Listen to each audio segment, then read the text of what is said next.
Bonjour, donc bienvenue à toutes et tous à ce troisième Afterwork savant de la SSHA. Nous sommes non seulement nombreux autour de cette table en présentiel, mais aussi en distanciel à l'évidence. Un petit mot pour ceux qui ne connaissent pas encore bien la SSHA, une société savante créée en 1904, il y a quelques temps déjà, bientôt 120 ans, autour de la vulgarisation, dirions-nous aujourd'hui, de ce qu'il est bon de manger. Donc, l'idée étant d'apporter à la population, quel que soit son statut de santé et son âge, les informations nécessaires pour avoir une alimentation hygiénique, disions-nous à l'époque. Aujourd'hui, on dirait équilibrée. Et la SSHA, pour ce faire, a aussi été mandatée pour développer de la recherche dans ce domaine et a participé à la découverte ou à l'identification d'un certain nombre d'éléments aujourd'hui incontournables dans le domaine de l'alimentation, puisque c'est au sein de la SSHA qu'a été identifié le concept de calories par cette grande dame qui a été notre secrétaire générale, qui était Lucie Rambouin, et par cette même grande chercheuse, un certain nombre de sous-unités de la vitamine C et la vitamine D ont été isolées. Donc, je ne voulais pas aller beaucoup plus loin, mais il fallait quand même que ça parle un petit peu à tout le monde. Et je crois que la vitamine C et D et les calories, en termes d'alimentation et nutrition, ça parle à tout le monde. Donc, je vais m'arrêter là pour la présentation de la SSHA et je passe la parole au président du conseil scientifique, M. Joël Cher. Merci Sylvie. Donc, bienvenue à tous et à toutes pour ce troisième Afterwork savant de la SSHA. Donc, selon le principe maintenant habituel, on a un conférencier qui va nous parler pendant à peu près une trentaine de minutes et ensuite on laissera la parole à la salle et puis aussi aux personnes qui sont en visio pendant une trentaine de minutes. Aujourd'hui, on a le plaisir d'accueillir Frédéric Depièce. Donc, Frédéric est médecin du sport, donc spécialiste en médecine physique et de rééducation. Il est l'auteur de plusieurs ouvrages sur le sport pour la santé. Et puis, il a comme particularité également, entre toutes ses fonctions, d'avoir participé aux Jeux Olympiques de 2008 en tant que médecin à Pékin, donc avec l'équipe de France Olympique d'athlétisme. Frédéric, donc on te laisse la parole et merci encore d'être venu aujourd'hui. Madame la Présidente, Monsieur le Président, merci beaucoup. Donc, Mesdames, Messieurs, très honoré de venir parler avec vous ce soir d'un sujet passionnant, effectivement, qui a trait à, je dirais, ce que tout sportif aimerait savoir, c'est est-ce que finalement son organisme est fait pour supporter le sport, faire du sport, etc. Et un des éléments importants dans notre organisme, c'est bien évidemment nos intestins. On le sait depuis très longtemps, mais c'est devenu depuis quelques années un sujet de recherche qui méritait qu'on fouille un petit peu et qu'on aille un petit peu plus loin. Vous connaissez tous l'arrivée des prébiotiques, des probiotiques aussi dans notre alimentation. Et donc, il y a toute cette discussion. Et moi, je ne suis pas donc un chercheur pur, je suis un curieux, je suis un médecin curieux qui essaye de pouvoir répondre à ses patients sur des questions importantes. Et donc, j'avais envie de faire ce point et j'ai croisé le docteur Jackie Maillot, qui est médecin de la Fédération française de cyclisme. Et on a échangé, puisque les cyclistes sont aussi des gens très curieux, qui aiment bien savoir pourquoi ils souffrent sur leur vélo et pourquoi ils se donnent du plaisir en souffrant. Et donc, c'est un sujet qu'on a travaillé en commun et qu'on a essayé de faire avancer ensemble. Alors, on a fait une petite revue de la littérature et je fais un petit peu de pub puisque mon ami donc Jackie Maillot va publier avec ses collègues de la Fédération de cyclisme un livre sur la médecine du cyclisme. Et donc, c'est tout à fait un des chapitres de ce livre aussi, si vous cherchez plus d'informations. Alors, classiquement, on appelait ça anciennement la flore intestinale, le microbiote. D'accord. Aujourd'hui, c'est un vrai écosystème. Donc, on l'a noté microbiote intestinal parce qu'il existe d'autres microbiotes, bien sûr, hein, le microbiote vaginal, le microbiote ORL, etc., etc. Donc, il existe bien évidemment des lieux où on est hôte de bactéries, de virus, de champignons, souvent non pathogènes, heureusement, malheureusement parfois pathogènes. Ce que j'ai trouvé très intéressant et ce que je voulais vous présenter, c'est que il y a un certain nombre de choses qui sont publiées, qui sont repris, même dans des livres de qualité, même dans des instituts de recherche. Il y a depuis une publication de cette année, qui vient juste de sortir, en milieu d'année, faite par Walker et Oyles, qui s'appelle Human Microbiome Myths and Misconceptions, une revue de ces grandes idées, de ces mythes qui existent dans le domaine du microbiote. Et donc, je voulais vous en parler aussi parce que, effectivement, j'ai retrouvé dans des livres importants des chiffres comme 10 puissance 13 micro-organismes, etc., etc. Et en fait, tous ces chiffres qui sont très impressionnants sont probablement surestimés. Donc aujourd'hui, l'équipe de Walkers a travaillé sur cette question depuis des années et il a effectivement remis ça un petit peu en cause. On est probablement 10 à 100 fois moins que ce qui a été annoncé. Voilà. Des cellules de microbiote qui seraient 10 fois plus nombreuses que celles de notre corps, ça aussi c'est probablement un mythe qui date des années 1970 et qui est entièrement revu aujourd'hui. On pense qu'il y a plutôt à peu près le même nombre d'espèces que effectivement de gènes dans les cellules humaines. Donc on est plus dans l'égalité que ce qui a été dit. Il y a aussi un chiffre que tout le monde reprend et qu'on trouve dans toutes les littératures, c'est 1,5 kg à 2 kg. Ce serait ce que représente le microbiote intestinal. Or, en fait, aujourd'hui, là aussi, quand on a un peu travaillé sur cette question du poids des selles, de la représentation du microbiote dans les selles, on est beaucoup plus proche de 500 grammes que de 2 kilos. Donc voilà, c'est des petites choses que je voulais reprendre avec vous, parce qu'effectivement, ce sont des données qui circulent énormément dans la littérature, et l'équipe de Walker a fait un travail très intéressant. Alors, ce qui est intéressant, c'est de voir que à peu près seulement un tiers du microbiote intestinal est partagé entre l'humanité. C'est-à-dire qu'on a tous à peu près 2 tiers de notre microbiote qui nous est propre et spécifique.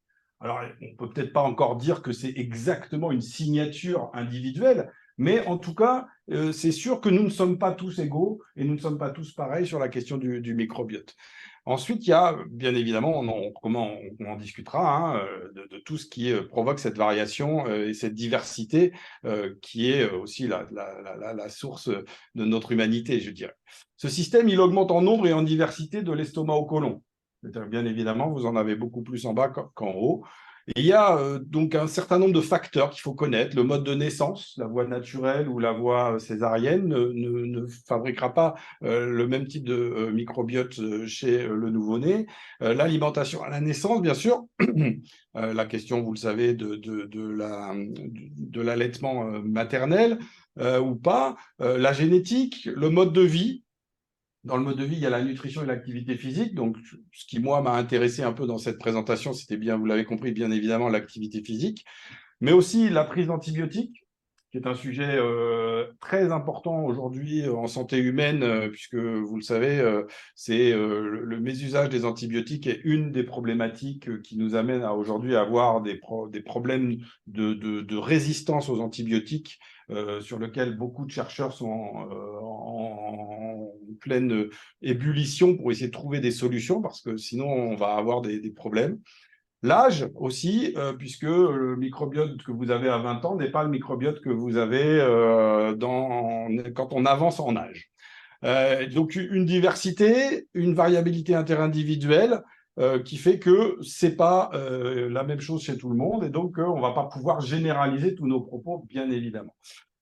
Aussi, c'est un organe qui est probablement le second cerveau. Rappelez-vous le livre de notre collègue allemande qui avait défrayé la chronique et qui s'était remarquablement bien vendu sur ce thème. Et donc, c'est un cerveau, bien sûr, mais c'est surtout que c'est engagé dans plein de régulations métaboliques humaines, et que ça va toucher plein de métabolismes différents qui sont très loin du métabolisme purement alimentaire. Et un mot qu'il faut connaître, c'est le mot dysbiose, puisque en fait, c'est les déséquilibres de ce métabolisme du microbiote. C'est la dysbiose et que c'est souvent une problématique qu'on va rencontrer. Alors, il n'y a pas, dans l'étude du microbiote, il n'y a pas de gold standard dans comment on détermine la présence de nos amis bactéries ou de nos amis virus ou champignons. Il y a des approches complémentaires. Donc, je ne suis pas un spécialiste de ce domaine, mais je voulais quand même vous en parler parce que, effectivement, la façon dont on va faire le repérage de ces virus et autres bactéries, elle peut avoir je dirais une importance sur les chiffres qu'on va produire et on peut faire parfois peut-être des erreurs en sous-dimensionnant ou en surdimensionnant nos résultats. Donc, d'approche descriptive des cultures bactériennes, des analyses moléculaires basées sur l'ADN bactérien fécal, mais aussi une technique de séquençage, qui est une approche métabonomique dite fécale, qui est beaucoup plus ciblée sur certains métabolites, des approches métatranscriptonomiques qui sont tout à fait intéressantes aussi aujourd'hui, mais toutes ces méthodes ne sont pas parfaites et il peut y avoir des biais, comme je vous l'ai dit, et donc très clairement, chaque fois que vous verrez des résultats d'une étude, il faut aussi, encore aujourd'hui, prendre avec des pincettes parce que nos techniques de repérage de ces micro-organismes n'est pas encore totalement maîtrisée, même si il y a quand même des progrès incroyables qui sont faits ces derniers temps. Alors, la composition, effectivement, de ce microbiote, est-ce qu'il y a des liens avec l'activité physique et sportive ? Eh bien oui, on s'est aperçu que selon le niveau d'activité physique et selon le type de sport et l'intensité de pratique, il y avait des résultats différents. C'est-à-dire que je vous disais tout à l'heure qu'on était tous différents en grande partie et qu'effectivement, il y a certain nombre de nos pratiques individuelles qui vont en plus modifier ce microbiote. Et en particulier, donc, les gens qui sont plus actifs abritent une plus grande diversité d'espèces bactériennes que les sédentaires. Donc ça, c'est des études faites et publiées en 2015 par l'équipe de O'Sullivan. On sait que donc les athlètes ont des métabolites fécaux qui sont différents de ceux des individus qui sont moins actifs, voire sédentaires. On sait que aussi, de l'autre côté de la pratique d'une activité physique modérée, il y a l'activité physique intense chez des pratiquants de compétition intense. Et là, on sait que cette activité excessive, elle va avoir un effet négatif, en particulier au niveau des intestins, sur la perméabilité intestinale. Et en modifiant la perméabilité intestinale au niveau du mucus, on va aussi avoir une modification de la représentation de ces différentes familles de micro-éléments que sont donc les bactéries dont on a parlé tout à l'heure. On sait aussi que un entraînement qui va être orienté en direction de ce qu'on appelle le système aérobie, c'est-à-dire un entraînement à visée cardiovasculaire d'endurance, va très probablement positivement mobiliser la diversité microbactérienne et ça et microbienne. Et ça, c'est très intéressant. Et en particulier, on s'est aperçu qu'il y avait des acides à chaîne courte qui étaient augmentés dans les pratiquants de ce type d'activité cardiovasculaire en endurance. Et ces acides gras à chaîne courte, tels que le butyrate, mais d'autres aussi, sont bien connus pour des propriétés anti-inflammatoires. Et vous le savez, tout ce qui combat l'inflammation protège d'un certain nombre de pathologies cardiaques et de pathologies artérielles. Et donc ça, c'est très intéressant parce qu'on voit qu'effectivement, il y a probablement des choses à faire, même pour la santé de nos sportifs, dans l'utilisation de ces microbiotes. Alors, il y a un régime alimentaire qui existe, bien sûr, et il va modifier aussi le microbiote. On sait que les apports protéiques, par exemple, peuvent modifier le microbiote. Il y a eu des très belles études sur supplétion en protéines, augmentation en hyperprotéines, qui ont montré qu'il y avait des modifications de ce microbiote. La consommation des graisses aussi va modifier. Les fibres alimentaires jouent un rôle très important, vous le savez, au niveau digestion et bien évidemment au niveau microbiote aussi. Et un microbiote équilibré, c'est, on le sait aujourd'hui, essentiel pour une bonne absorption, une bonne utilisation des nutriments. en particulier calcium, magnésium, sont bien mieux absorbés à partir du moment où vous avez un microbiote équilibré.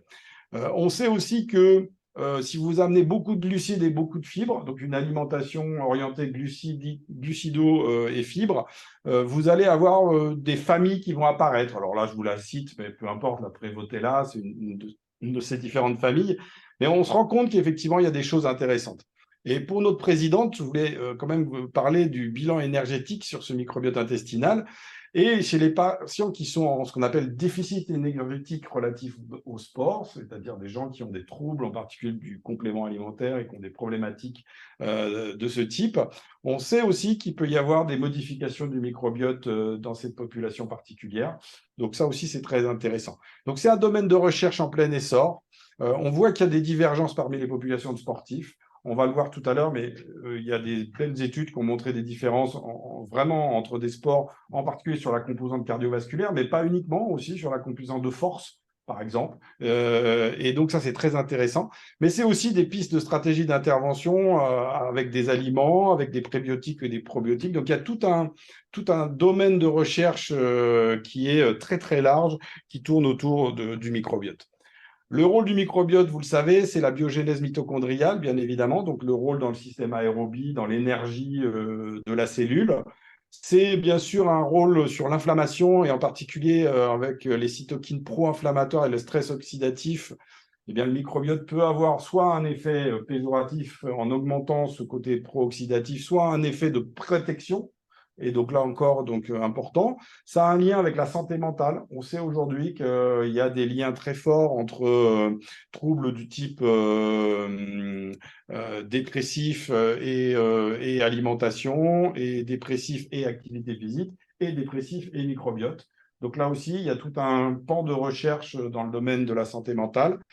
Bien sûr, sur le poids, la gestion du poids, la santé osseuse, bien avec la régulation hormonale et du système immunitaire sur lequel donc, le microbiote va pouvoir jouer. Le muscle squelettique aussi, puisque tout ce que je vous l'ai dit tout à l'heure, il y a tout un travail sur la question de la régulation de l'anabolisme et de la fonction musculaire. En particulier, c'est médié par le système immunitaire dans lequel donc, nos bactéries peuvent avoir une importance. Le rôle des acides gras dont on a déjà parlé, etc., etc. Un élément important qu'on a retrouvé dans le milieu sportif, c'est la qualité du sommeil peut être perturbée et peut être en lien avec des microbiotes perturbés aussi. Donc, ce n'est peut-être pas la seule raison, mais il semblerait qu'il y ait aussi un lien sur qualité du sommeil et microbiote, et la flexibilité cognitive. Là aussi, il semblerait qu'il y ait des études qui ont fait une moins bonne performance cognitive à certains tests. Voilà. Je vous passe les détails sur cette diapo, mais je vous invite, si elle vous intéresse, à lire ces travaux de O'Sullivan qui ont été publiés dans Good Microbes et qui sont vraiment très, très intéressants. Je vais passer. Alors, il n'y a pas que le monde des chercheurs qui s'intéresse à cette question, il y a aussi le monde des journalistes, puisque c'est un sujet de société, en fait, aujourd'hui, et en tout cas, ça tend à le devenir. Et vous voyez que, par exemple, la partie science dans le journal Le Monde reprend régulièrement des articles, alors toujours à niveau sensationnel, hein, c'est le principe. Mais voilà, là, la pratique d'une activité physique joue un rôle bénéfique sur le microbiote.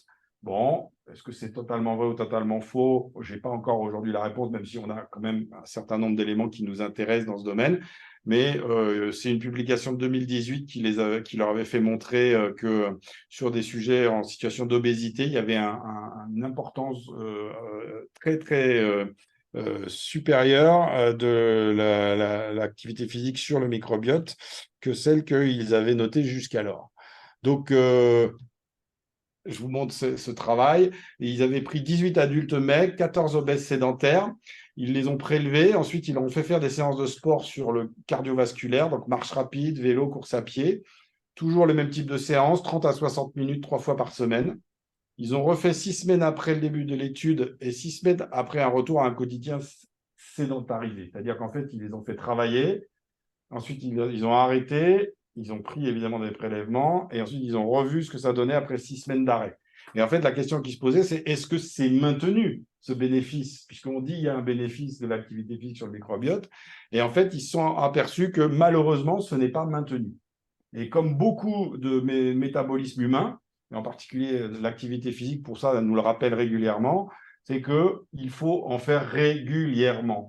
Parce que si vous abandonnez, vous perdez le bénéfice, alors plus ou moins vite. Donc là, a priori, sur le microbiote, ça semblerait être 6 semaines. Bon, ça demande aussi d'autres études pour confirmer ce délai. Mais en tout cas, il est clair qu'il y a une nécessité d'entretien par le biais de l'activité physique et sur ça. Donc là, c'est une professeure de biochimie de nutrition, Nathalie Delzen, à Louvain, qui a dit, même si elle est menée sur un nombre limité de personnes, et elle avait bien noté ça, l'étude montre que certains changements de composition et d'activité sont associés à l'activité physique et que ces effets sont réversibles. Voilà, ils sont réversibles dans les deux sens, c'est ça qui est intéressant aussi. Mais ça nous rappelle que il faut chaque jour remettre son activité sur le terrain et chaque jour, il faut retourner marcher un petit peu pour bénéficier des effets de l'activité physique. Un autre travail aussi, là, c'était pour voir les différences entre les différentes activités physiques. Et là, alors, c'est toujours des petits groupes. C'est toujours la problématique dans la science médicale. Vous le savez, hein, c'est qu'on travaille beaucoup sur des petits groupes, malheureusement. On a toujours du mal à faire des études sur des gros groupes quand c'est des études d'intervention de ce type. Là, c'est 23 hommes athlètes, 14 femmes athlètes d'élite. Alors, par contre, c'est rare qu'on fasse des études sur les élites, donc c'est intéressant. Hein. 16 sports différents, irlandais tous, c'est leur point commun. Des sports, donc cyclisme, boxe, qui ont été mis dans un côté, judo dans l'autre, et marche sportive et hockey sur gazon dans l'autre. Et là, effectivement, encore une fois, ils ont bien montré qu'il y avait des variations et que, en particulier dans le groupe contraction faible, oxygène élevé, c'est-à-dire la marche sportive en particulier, ils avaient vraiment une modification dans cette population-là du microbiote. Donc ça, c'est intéressant. Il y a un changement via la contraction musculaire, il y a un changement sur la consommation d'oxygène, et ça modifie les profils. Donc ça, c'est quelque chose à retenir. Il faudra affiner cette question, mais c'est quelque chose à retenir. Alors évidemment, toujours nos journalistes, ils ont toujours besoin de sortir des choses, hein, ce qui est normal, c'est leur métier. Et là, c'est est-ce que finalement ce microbiote fécal, ça pourrait être le dopage du futur? Est-ce qu'on peut mobiliser nos sportifs grâce à l'alimentation en particulier pour faire grimper les performances sportives? Et est-ce que cette nouvelle technique qu'on appelle la transplantation fécale pourrait jouer un rôle? Encore faut-il savoir ce qu'on transplante, bien évidemment. On est tous d'accord. Alors, la transplantation fécale, je vous le rappelle juste, c'est une préparation de matière fécale qui est issue d'un sujet sain. On va évidemment, lorsqu'il y a une pathologie, en tout cas pour l'instant en médecine, c'est la seule indication, on va essayer d'avoir un effet thérapeutique. Et l'indication d'aujourd'hui, c'est le Clostridium difficile. Ce sont, vous le savez, des colites nécrosantes liées à des antibiothérapies qui ont été perturbantes pour le côlon, et le mucus et les muqueuses coliques. Et donc, ce Clostridium difficile qui s'est installé, qui a produit des entérotoxines, etc., est très difficile à éliminer. On a des antibiothérapies pour traiter les effets de la première antibiothérapie. Donc, c'est quelque chose qui intellectuellement nous pose évidemment des soucis, mais qui est la réalité. Et très clairement, il y a, c'est la seule indication aujourd'hui en médecine, c'est la possibilité pour ces patients qui ne répondent pas à la deuxième antibiothérapie sur le Clostridium difficile. Dans ce cas-là, on va tenter la transplantation fécale. Ça ne se fait pas encore partout, ça se fait à la PHP, mais ce n'est pas encore complètement répandu en France, mais ça viendra, parce que pour l'instant, c'est à peu près la réponse qu'on a quand on est dans un Clostridium difficile résistant. On n'a pas d'autre solution. Il y a plusieurs études qui sont en train de se faire, et l'AMM va sûrement être modifiée dans le futur, sur les maladies de Crohn, sur l'obésité, etc., etc. Et donc, il y a aussi des questions d'autogreffe. Il y a peut-être des possibilités de manipuler votre propre microbiote et de vous le réinjecter. Enfin, il y a tout un pan de recherche dont je ne suis pas un spécialiste, mais qui est tout à fait intéressant en médecine. Alors, sur la performance, en fait, il faut évidemment s'intéresser aux sportifs. on va aussi s'intéresser aux souris, parce que bien évidemment, hein, vous le savez comme moi, on ne fait pas de recherche sur l'humain avant d'avoir fait quelques recherches sur l'animal. Et là, il y avait un travail sur les marathoniens. Et avant de se lancer sur les marathoniens, ils avaient utilisé des souris. Ils avaient supplémenté ces souris avec une bactérie qui s'appelle V. atypica. Et ils avaient récupéré chez les marathoniens cette souche. Et ils l'avaient intégrée à la souris. Et ils ont regardé ce que ça faisait sur la souris. Eh bien, les souris, sur leur tapis roulant, vous savez, elles courent. Eh bien, elles couraient beaucoup plus longtemps et beaucoup plus vite. La souris qui avait été greffée avec le fameux V. atypica qui provenait, donc le Veillonella, qui provenait de nos coureurs de marathon. Et en fait, c'est une bactérie qui est impliquée dans la transformation du lactate, qui est induit dans l'exercice, vous le savez, en anaérobie. Et en fait, ce lactate est retransformé en propionate et qui, lui, peut être réutilisé par le cycle de Krebs et par le muscle. Et donc, en fait, ils ont estimé, en tout cas c'est l'hypothèse de Sherman en 2019, que ça pouvait augmenter le renouvellement du lactate et donc en diminuer l'accumulation dans les muscles, ce qui probablement permettait d'avoir une activité à haute intensité plus longtemps. Donc ça, c'était intéressant et ça a été confirmé chez les souris. Est-ce que ça sera confirmé chez l'homme? On n'a pas fait encore le travail de réimplanter chez l'homme ce type de bactéries. Il y a eu donc d'autres études où on remonte qu'effectivement, si on fait plus de 11 heures de vélo par semaine, on aura plus de Prévotella. Je vous en ai parlé tout à l'heure de cette souche. C'est une bactérie qui est impliquée dans le métabolisme des glucides, donc bien sûr c'est très intéressant. Et en particulier, on s'intéresse à la question de la récupération musculaire.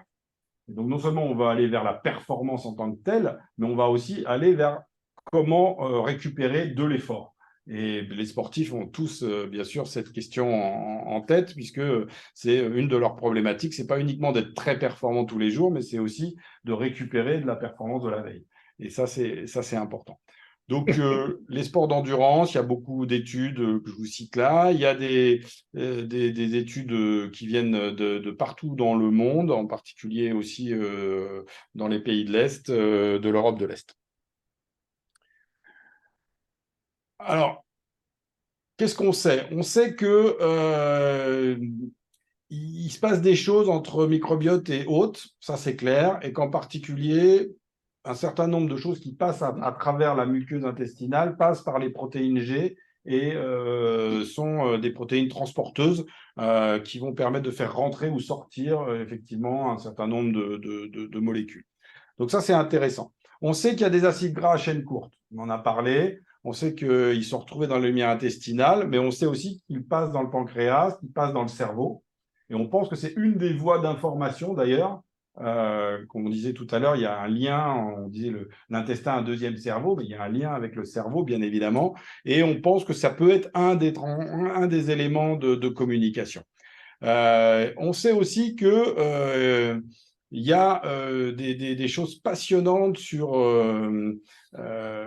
les voies de communication et que c'est là-dessus qu'on est en train de travailler parce que l'activité physique pourrait modifier ou accélérer ou diminuer le passage des molécules au niveau de la muqueuse et ça pourrait effectivement, en particulier en lien avec le système sympathique, durant l'exercice, ça pourrait être très intéressant pour améliorer la performance probablement, mais aussi chez les patients avec un certain nombre de pathologies. Donc là, on est en train de travailler sur cette question des voies de communication, parce que c'est un sujet qui intéresse les chercheurs et qui est un sujet évidemment fondamental, comment on communique entre cet intestin et nos autres organes et notre cerveau. Il y a évidemment la question des suppléments qui peuvent être donnés, et on est d'accord. Alors aujourd'hui, je ne veux pas trop aborder cette question parce que c'est un sujet que je n'ai pas travaillé très sérieusement et je ne vais pas trop vous parler de tout ce qui est prébiotique, probiotique aujourd'hui, mais on en reparlera dans le futur. C'est sûr que c'est un sujet de passionnant sur lequel il y a beaucoup de choses. En tout cas, c'est évident que le microbiote intestinal individuel régule l'équilibre énergétique, participe au contrôle de l'état inflammatoire, et ça, c'est essentiel. Et ça veut dire qu'il faut avoir conscience de ça, parce que ça veut dire une alimentation équilibrée, une alimentation qui va faire une part importante à un certain nombre d'aliments. On parlait tout à l'heure des fibres, on parlait tout à l'heure des glucides, etc. est une alimentation essentielle pour avoir un microbiote de qualité. Et donc ça, c'est important. Et il y a un sujet qui va intéresser Sylvie, c'est microbiote et motivation. Et moi, ça m'intéresse aussi parce que peut-être que ça serait un moyen de motiver les gens en santé publique à faire de l'activité physique et sportive. Pourquoi pas? Et effectivement, on sait que on avait pris 106 souris dans ce travail, qui est un travail qui a été publié dans Nature en 2022. Hein, ils ont pris 106 souris et ils ont regardé les courses qu'elles faisaient de façon volontaire. C'est-à-dire qu'ils les ont mis dans les cages avec leurs trous à aube, comme je les appelle, et ils ont regardé. Et ils ont mis des antibiotiques à une certaine quantité, je n'ai plus le chiffre, une partie des souris ont pris des antibiotiques, et on s'est aperçu qu'elles couraient beaucoup moins, jusqu'à 50% moins, ces souris-là. Donc, on s'est dit, est-ce que c'est la génétique? Donc, ils ont étudié. Non, ça ne semblait pas. Ils avaient la même génétique. C'était les mêmes souches de souris. Elles étaient totalement équivalentes. Et donc, ils ont cherché dans les espèces bactériennes intestinales chez les animaux qui étaient les plus performants. Et là, ils ont retrouvé 2 espèces qui ressortaient du lot. Alors, toujours avec la limite de ce que je vous ai dit tout à l'heure sur la façon dont on détermine et dont on séquence et dont on repère les espèces, bien évidemment. Hein. Mais en tout cas, on va leur faire confiance. Et ils ont trouvé que ces 2 espèces, là, Eubacterium rectale et Coprocucus octatus, ça produit des petites molécules qu'on appelle des amides d'acides gras. On en revient toujours à nos acides gras à chaîne courte, hein, dont on parlait tout à l'heure. Et ils se sont dit, c'est probablement ces amis d'acides gras qui stimulent les nerfs sensoriels dans les intestins. Et c'est cette information qui remonte jusqu'au système de la motivation au niveau cérébral, en particulier dans le striatum, avec en particulier l'augmentation du niveau de dopamine grâce à ces acides gras. Donc ça, c'est l'hypothèse qui est aujourd'hui utilisée pour cette régulation de la motivation. Mais je voulais vous la montrer parce que c'est vrai que ça a été assez flagrant, hein, 50%, c'est quand même un chiffre quand on fait des études. Avoir 50% de modification d'un de nos facteurs, c'est quand même un résultat assez étonnant, quoi.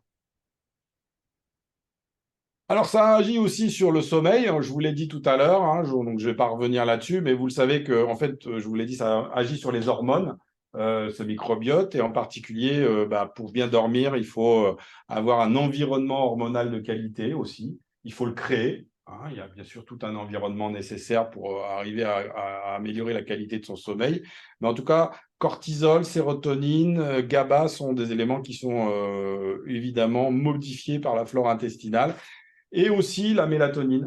On s'est rendu compte qu'il y avait aussi une modification des cycles de mélatonine grâce au microbiote. Les athlètes, en tout cas, nous, ils le savent, qu'ils ont besoin de sommeil pour bien performer. Donc, si effectivement la qualité de leur microbiote peut agir aussi sur la qualité de leur sommeil, ça sera un élément supplémentaire pour les inciter à bien manger et à bien dormir. Et le dernier point que je voulais aborder avec vous en termes de santé publique, c'est la question des maladies chroniques. C'est-à-dire que c'est quand même, vous le savez, 20 millions de Français sont atteints d'une maladie chronique, selon les chiffres de la Sécu. Il faut faire quelque chose pour eux.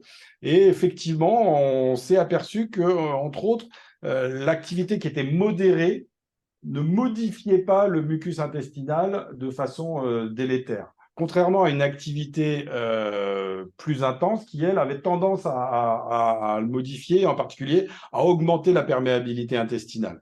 Et donc, ça veut dire que c'est positif de faire une activité modérée, en tout cas sur cette question de la perméabilité intestinale, beaucoup plus que de faire une activité, j'allais dire, intense. Voilà. Donc ça, effectivement, on le sait. Or, on sait que beaucoup de maladies chroniques sont des maladies liées à l'inflammation. D'accord ? Donc, si on peut agir sur le microbiote pour diminuer le risque d'inflammation liée à l'augmentation de la perméabilité intestinale et au passage d'un certain nombre de molécules inflammatoires ou pro-inflammatoires, c'est effectivement quelque chose qu'on va essayer de faire. Eh bien, l'activité physique modérée le permet. Et là aussi, donc, c'est un sujet qui est passionnant. Je voulais vous parler quand même d'un grand chercheur dont j'ai trouvé plusieurs, à la fois articles, mais aussi publications j'allais dire, de vulgarisation intéressante. C'est M. Joël Doré, qui a été directeur de l'unité de microbiologie de l'alimentation à l'INRA. Et il a consacré sa vie en particulier au microbiote. Et effectivement, j'ai trouvé très intéressant ce qu'il disait. Et en particulier, il dit que depuis quelques années, on a bien documenté les déséquilibres bactériens dans les pathologies digestives. On en a parlé tout à l'heure, hein, côlon irritable, maladie inflammatoire chronique de l'intestin comme la maladie de Crohn. Il y a des choses qui se passent au niveau du microbiote. Mais aussi, depuis peu, on sait que polyarthrite rhumatoïde, hein, qui est une maladie considérée dans les maladies aujourd'hui auto-immunes. On sait aussi qu'il y a l'asthme, la BPCO, hein, la bronchite chronique obstructive, qui sont aussi touchées. Les obèses, la situation d'obésité aussi, où ce n'est pas le seul facteur, mais c'est un facteur important. Et puis, on a aujourd'hui beaucoup, et ça ne cesse de s'allonger, comme le dit Joël Doré, le diabète, enfin les diabètes type 1, type 2, la sclérose en plaques, les maladies osseuses, des maladies neuropsychiques, dont on a évoqué tout à l'heure la dépression, mais pas uniquement. Donc, on voit qu'il y a de plus en plus d'éléments qui sont importants et que la perméabilité intestinale, c'est quelque chose d'important. Comme il le dit lui-même, la composition du microbiote, bien évidemment, le stress oxydant et l'inflammation, et que tous ces facteurs sont des facteurs qui vont interagir et sur lesquels on doit continuer à progresser dans les années à venir. Alors, qu'est-ce qu'on va retenir? On va retenir que l'exercice physique, c'est un modulateur positif à partir du moment où on le fait de façon modérée, d'accord, de la composition du microbiote intestinal. Que les hautes intensités, ça nous pose un souci. Ça peut être lié à une dysbiose, et en particulier, les hautes intensités peuvent provoquer plein de symptômes. On parlait tout à l'heure, rien que le sommeil de mauvaise qualité, des méformes, des choses comme ça. Et au passage, une petite anecdote, mais vous savez que quand un athlète de haut niveau arrive à sa performance maximale, à son point j'allais dire, de forme optimale, donc souvent proche d'un événement qu'il a choisi comme étant son objectif principal, ça peut être les Jeux Olympiques, ça peut être autre chose, souvent ils ont des sensibilités à l'infection augmentées sur le plan ORL. Donc, ils vont avoir mal à la gorge, ils vont avoir des écoulements nasaux, ils vont avoir des petites gênes, ils vont être très sensibles à ça. Donc, nous, on sait que dans les avions, il faut faire très attention quand ils voyagent à cause de la climatisation de l'avion. On sait que dans les hôtels, parce que voilà, parfois on est dans des hôtels très climatisés, et puis dehors il fait ou très chaud ou très froid, ça dépend où on est, on peut avoir ces problématiques-là. Et on sait qu'ils sont plus sensibles à ça. On sait aussi que parce qu'ils sont à leur point de forme, ils ont un niveau de leur immunité qui est perturbé, d'accord? Parce qu'ils ont énormément consommé en termes énergétiques et ça a mis un petit peu le niveau immunitaire. Tout ça peut être aussi lié avec cette notion de microbiote, puisque finalement le microbiote est perturbé, on l'a dit tout à l'heure, à la haute intensité. Et on le sait, il y a une perturbation du système immunitaire en lien avec le microbiote. Donc, on peut faire le lien de tout ça. Mais aussi, ce qui nous pose problème, nous, en tant que médecins de terrain, c'est la question de l'antibiothérapie. C'est-à-dire que quand vous êtes à 2 jours des Jeux Olympiques, est-ce que vous devez donner un antibiotique à votre patient qui commence à avoir très mal à la gorge, le nez qui coule, qui se sent gêné par rapport à son entraînement, à sa vie, à sa performance, et qui court le lendemain ou le surlendemain une finale olympique? C'est une grande question. Or, quand on sait la perturbation, comme je vous l'ai dit tout à l'heure, des antibiotiques sur, en particulier, la composition du microbiote intestinal, on peut s'interroger. Donc là aussi, je n'ai pas la réponse, et tous les médecins du sport qui accompagnent des sportifs de haut niveau sont toujours inquiets, parce qu'ils sont toujours sur le fil du rasoir avec le sportif. Ils se posent toujours la question, est-ce qu'il faut y aller, est-ce qu'il ne faut pas y aller de l'antibiothérapie? Aujourd'hui, je n'ai pas la réponse, mais c'est aussi un sujet passionnant qui fait que nous, médecins du sport, on s'intéresse à cette question du microbiote et de la performance.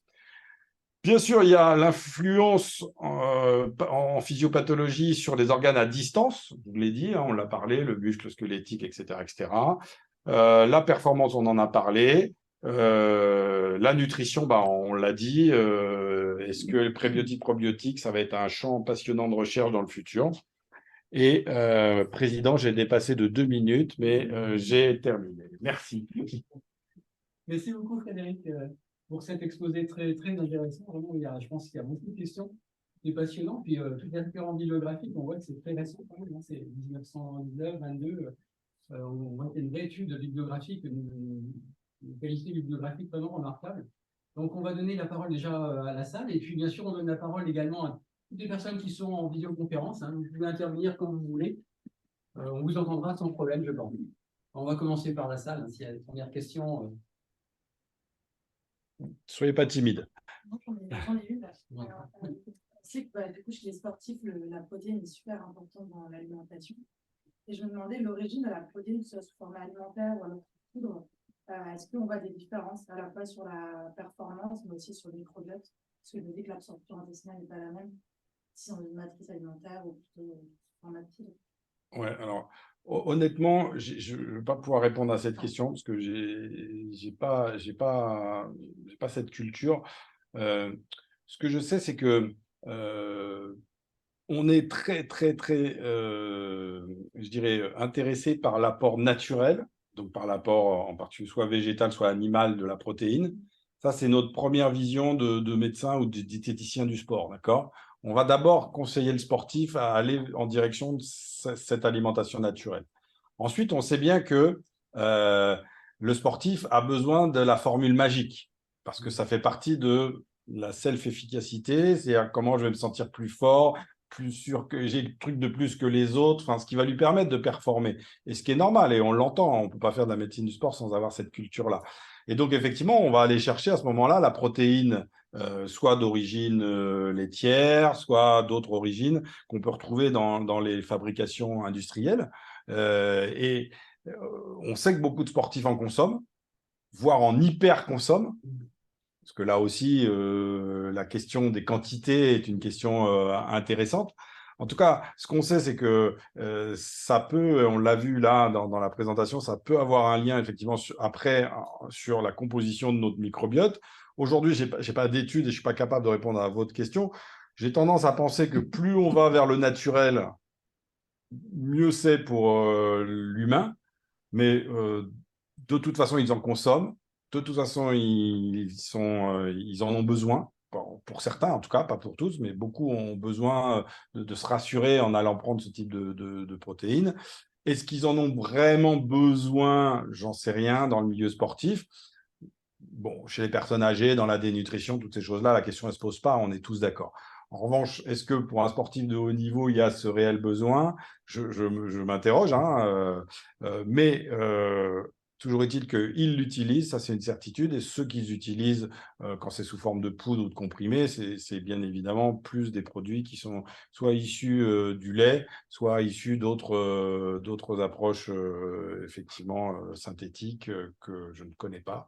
Il y a aussi des secrets de fabrication, je ne maîtrise pas, mais celles que je connais, moi, elles sont issues des protéines laitières, ouais. Voilà. La plupart. Oui, c'est très souvent des protéines sériques, en fait, hein, du lactosérum. Ouais, c'est ça. Il y a beaucoup de protéines qui sont utilisées dans ce système-là. Et puis, donc, du coup, il y a des régimes hyperprotéinés. Donc, on peut imaginer qu'un régime hyperprotéiné va avoir une influence sur le microbiote. A priori, oui. Sauf que ça n'a pas été trop recherché encore aujourd'hui, en tout cas dans le domaine du sport. Mais ça va être intéressant. Et je pense qu'il y a des études à mettre en place sur cette question de l'hyperprotéiné. Est-ce qu'il altère, est-ce qu'il altère pas le microbiote du sportif? Est-ce que ça a plutôt un effet positif ou négatif? Au départ, nous, ce qui nous intéresse sur l'apport protéique, c'est bien évidemment que la fibre musculaire puisse se renouveler, peut-être récupérer plus vite, qu'on puisse refabriquer via les cellules satellites des cellules, des myocytes de qualité, etc. Bien évidemment, c'est ça qui nous intéresse. Mais après, il y a aussi l'effet stimulant de l'apport protéique, hein, bien évidemment. Et là, je ne suis pas un spécialiste non plus, mais il y a sûrement des voies d'études, puisqu'on l'a vu, hein, il y a des systèmes qui permettent de communiquer entre la muqueuse intestinale et le cerveau. Et est-ce que cet apport protéique aussi par la voie alimentaire buccale peut modifier les choses? Probablement, ouais. Ouais, c'est un sujet pour des chercheurs pointus, là, ce que je ne suis pas. Entre le commun et l'élite, il y a prédisposition génétique, cardiovasculaire, mais comme il y a 2/3 de microbiote qui est individuel, est-ce que dans tous les inventaires de microbiote, il y a une certaine prédisposition d'une sorte de microbiote d'élite? Bah, en fait, c'est probablement ce qu'a voulu dire la journaliste en parlant de est-ce qu'on allait pouvoir faire du dopage, alors là, avec la transplantation fécale, mais est-ce qu'on peut repérer un type de représentation de microbiote qui serait plus performante? En tout cas, on ne sait pas si ça va vraiment améliorer la performance, on ne peut pas encore le dire. En tout cas, ce qu'on sait, c'est qu'effectivement, le type d'activité le modifie. Ça, c'est une certitude. Donc, après, est-ce que ça a réellement un effet d'amélioration de la performance? Et puis, par quel biais? Est-ce que c'est simplement la motivation, comme on l'a vu? Est-ce que c'est aussi parce qu'il y a moins de lactate, parce qu'on le réutilise plus rapidement, comme on l'a vu avec des bactéries qui jouent leur rôle? Bon, voilà. Tout ça, pour l'instant, c'est plein de pistes qui existent. Peut-être elles sont associées d'ailleurs.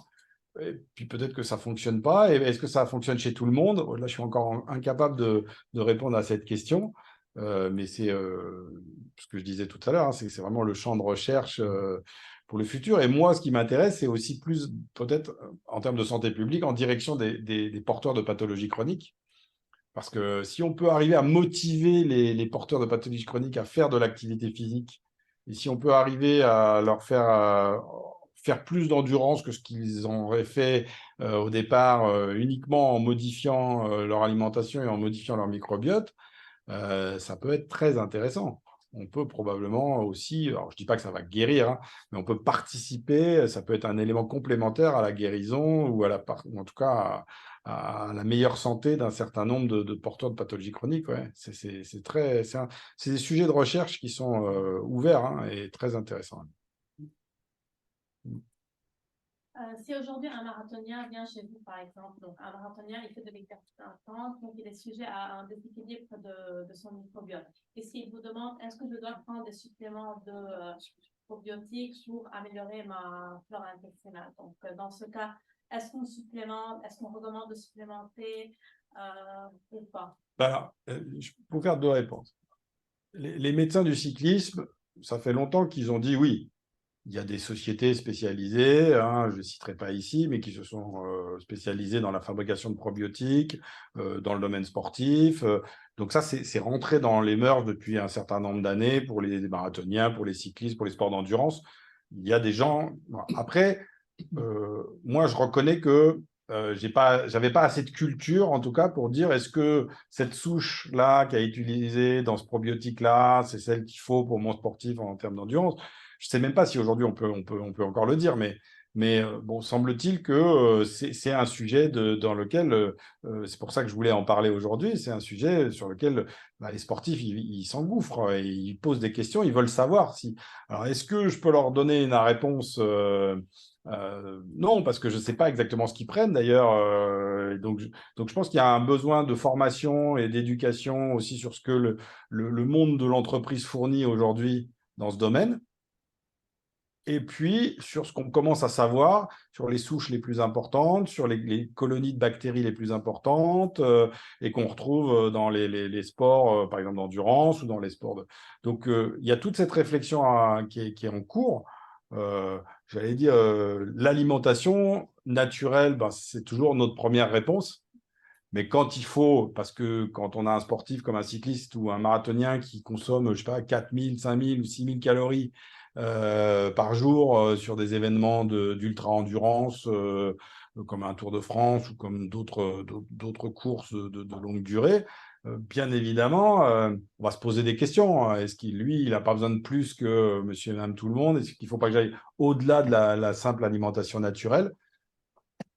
Il n'y a pas de règles aujourd'hui, il n'y a pas de recommandations. Les sociétés de médecine du sport n'ont pas fait de recommandations sur cette question, mais il y a des discussions passionnantes.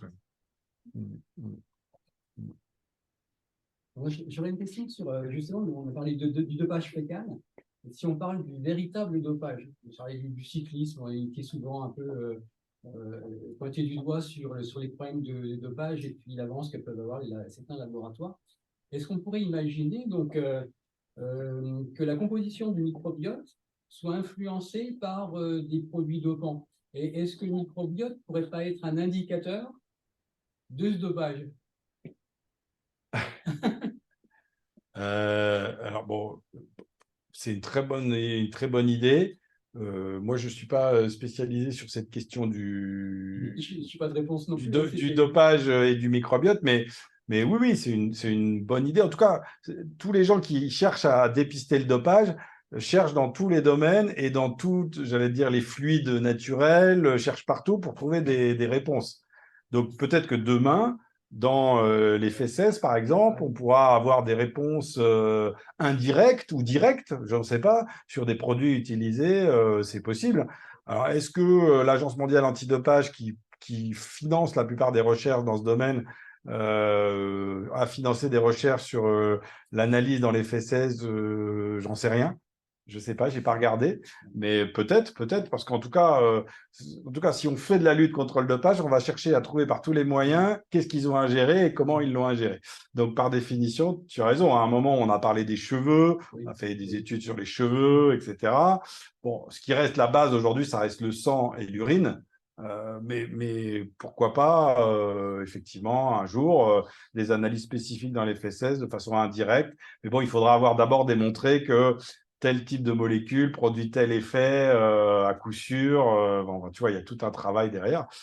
Bon, et après, est-ce que le dopage en lui-même, il y a sûrement des molécules dopantes aujourd'hui qui ont, bien évidemment, puisque on l'a vu, hein, médiation via l'immunité, médiation via les hormones, des hormones importantes, hein, pour l'activité physique et pour la performance. Donc, je suis sûr qu'il y a effectivement, là, j'ai pas de réponse directe, mais je suis absolument sûr que certains produits dopants ont un effet sur le microbiote intestinal, ça c'est sûr. Ouais, on pourrait imaginer que l'absence de certaines souches bactériennes dans le microbiote, par exemple, des choses de ce type-là. Là, on est sur des pistes de... C'était l'idée de la journaliste, et bien sûr que c'est un sujet qui va arriver un jour ou l'autre, hein, ou qui est peut-être déjà en train de se faire, hein, parce que tout ça, les sportifs sont souvent en avance. Oui. Alors, il y a des questions sur le chat. Est-ce que... Oui. Oui, j'avais encore une question. Est-ce qu'il peut y avoir un lien entre le microbiote chez les sportifs, disons, un peu, enfin, pas vraiment âgés, mais chez les sportifs qui ne sont plus tout jeunes, est-ce qu'il peut y avoir un lien entre le microbiote et l'usure prématurée de certaines articulations?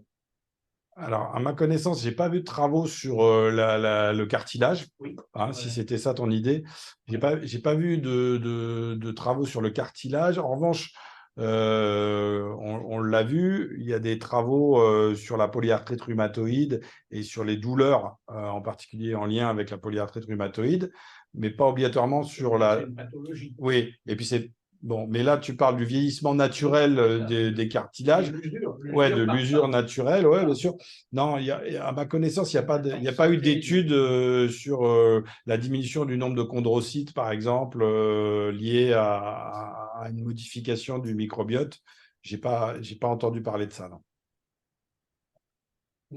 On va donner Alors, la question, au chat. Est-ce qu'il y a déjà eu un suivi du microbiote de sportif au fil du temps, justement pour voir le lien entre vos observations en tant que médecin qui suit le sportif et qui remarque une certaine fragilité juste avant l'échéance et le microbiote observé? Alors oui, je crois que... alors, j'ai pas... Il y a bien sûr eu des travaux en ce sens, et en particulier, je parlais tout à l'heure de certaines sociétés d'agroalimentaire qui travaillent sur ces questions.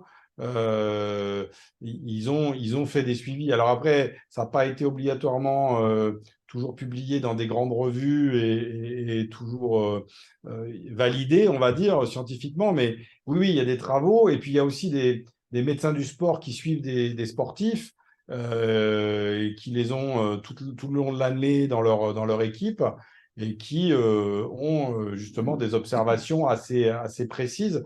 Alors après, je ne suis pas sûr qu'ils aient fait l'analyse du microbiote fécal chez tous leurs sportifs. Je pense pas, c'est pas une pratique courante dans le milieu de la médecine du sport.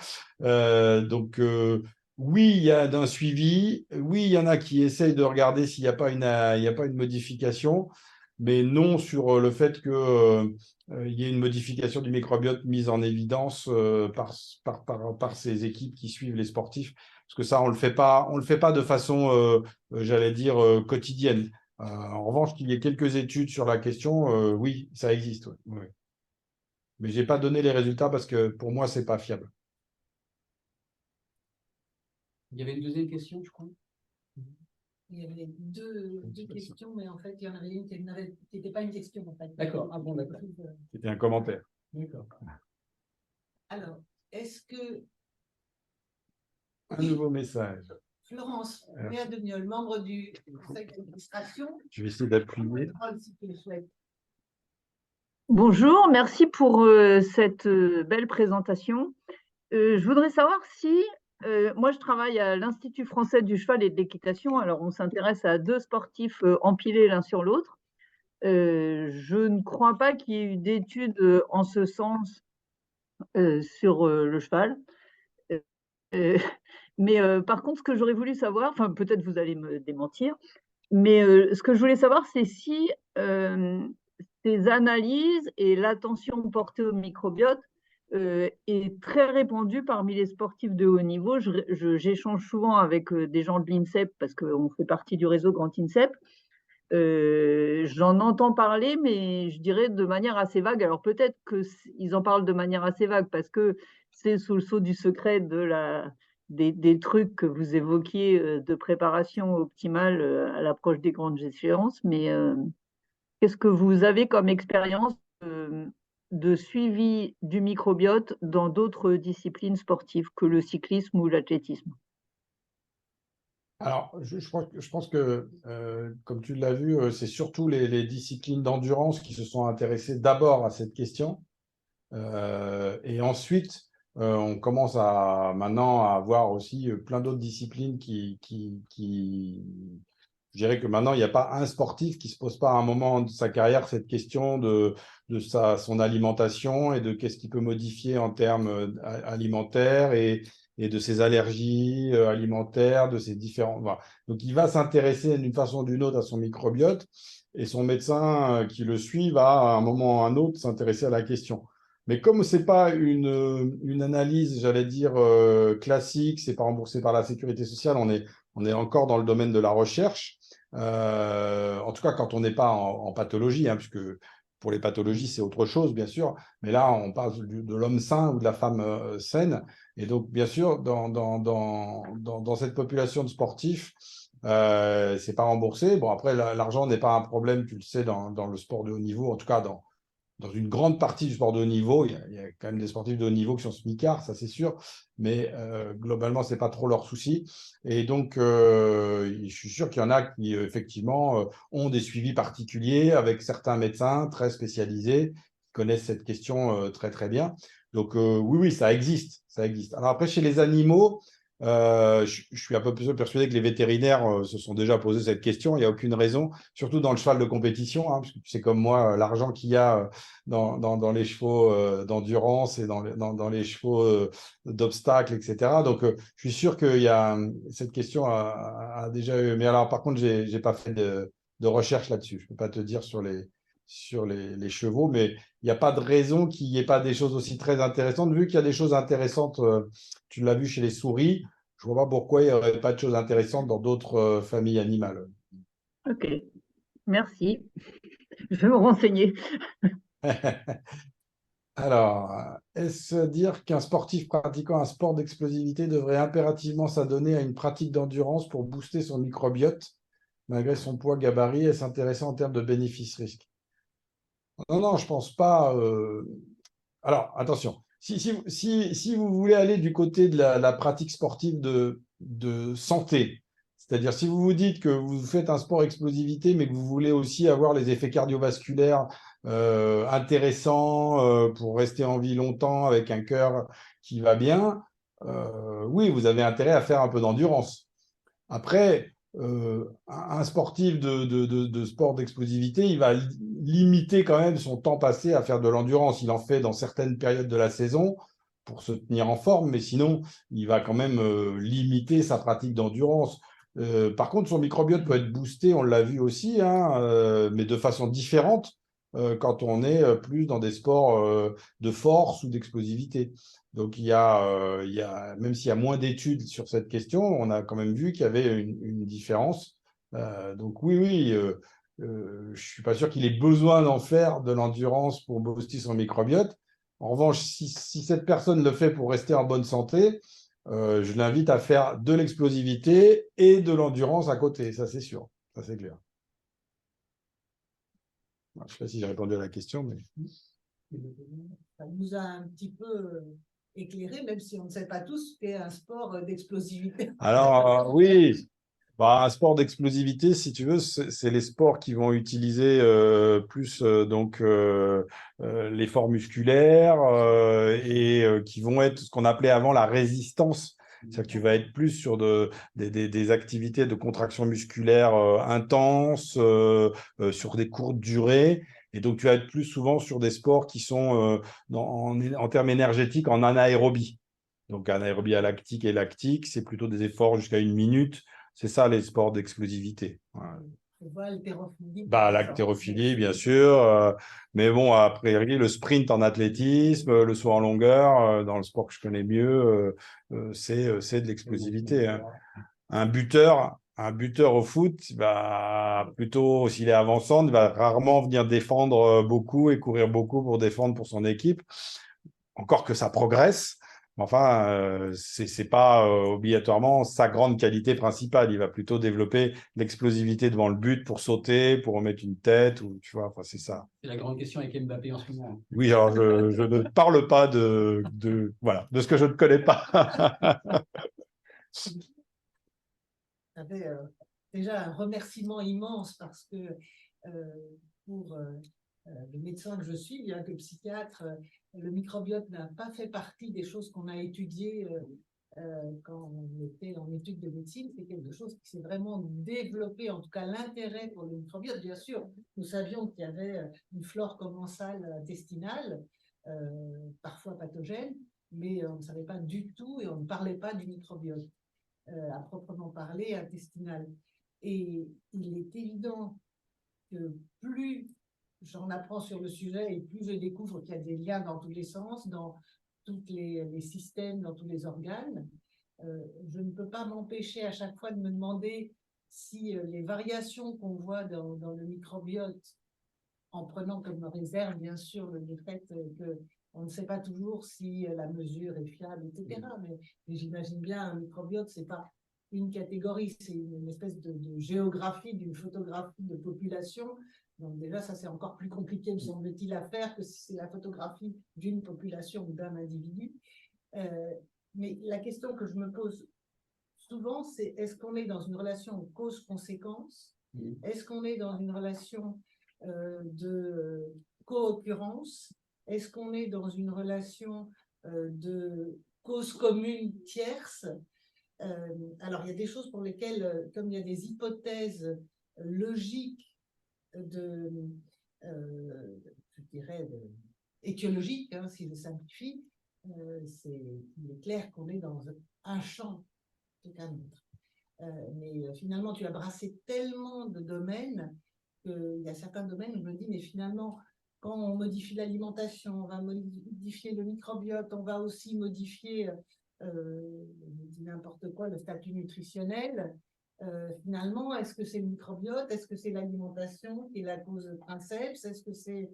Voilà. Et j'ai l'impression qu'au plan méthodo, c'est un domaine, le microbiote, où c'est encore plus difficile de répondre à ça. Alors, je ne sais pas si c'est une question ou une préoccupation ou une remarque. sais pas si tu as une idée Alors, là-dessus. Non, mais je pense que c'est pas pour rien que les études sont encore peu, je dirais, développées. D'abord parce que je pense que ça a un coût. Ouais. Alors, je n'ai pas parlé du coût là, mais je pense qu'une analyse de séquençage ADN bactérien, une analyse, voilà, ça a un coût non négligeable. Que c'est pas, voilà, toutes les machines sont pas accessibles. C'est pas aujourd'hui dans un laboratoire de biologie classique, à mon avis. Donc tout ça fait que évidemment, les études sont un petit peu moins répandues. Deuxièmement, ce qui est important, c'est si on a une vision holistique de la question de la santé, c'est que, et ça c'est un élément qui moi me passionne actuellement, c'est qu'en fait on a découpé d'un côté l'activité physique, donc moi j'ai été beaucoup sur cette question de l'activité physique, j'ai écrit des livres, etc. Puis de l'autre côté l'alimentation, puis de l'autre côté le sommeil, puis de l'autre côté... et en fait, aujourd'hui, moi, maintenant, prenant un petit peu d'âge quand même, je me dis, il faut revenir à une vision globale de la chose. C'est-à-dire qu'en fait, moi, ce qui m'intéresse, c'est d'améliorer la santé de mon sportif ou de la protéger. Et pour ça, je vais avoir une vision globale. Donc, je ne vais pas me poser la question de savoir si c'est tel ou tel élément qui va être causal. Je vais régler le problème du sommeil, le problème de l'alimentation, le problème de l'activité intense. Et je vais faire des propositions sportives, bien sûr, et c'est lui qui décide. Hein. Mais je vais lui dire, voilà, pour moi, pour que tu ailles vers une meilleure santé ou vu ton problème actuel, il faut que tu règles ça, ça, ça dans le domaine 1, alimentation, 2, sommeil, 3, voilà. Et on va travailler comme ça. Et après, je ne sais pas te dire lequel aura un point plus important. Par contre, en termes de recherche, je comprends bien que c'est important d'éliminer tous les biais, tous les confondants, évidemment. Donc, je pense que les chercheurs ont encore beaucoup de boulot sur ces questions. Et puis, je pense qu'il y a beaucoup de questions qui apparaissent. Et puis là, on l'a juste évoqué, mais la question maintenant de quand tu fais une modification, donc quand tu apportes un produit, on parlait des probiotiques, on parlait des protéines, on parlait de tout ça, qu'est-ce que ça va avoir comme impact? Et aujourd'hui, nous, il faut reconnaître qu'on donne, ou que les sportifs prennent sans nous d'ailleurs, hein, parce qu'il y a aussi beaucoup d'entraîneurs sportifs, de coachs sportifs qui se sont formés entre guillemets à la nutrition et qui aujourd'hui conseillent, font de la vente d'ailleurs de produits, parce que les compléments alimentaires, je vous le rappelle, pour certains sont voilà. Donc clairement, on a toute cette question qui fait qu'il y a sûrement plein de choses qui sont données sans qu'on sache quel impact ça a. Et est-ce que les études ont été faites? Est-ce que des laboratoires qui s'intéressent à la vente de ces produits ont intérêt à produire ces études? J'en sais rien. Mais tout ça, ça mérite clarté, discussion. Et pour la santé humaine, je pense que c'est un sujet important. Hein. C'est un domaine qui se prête aussi à des arnaques commerciales. Totalement.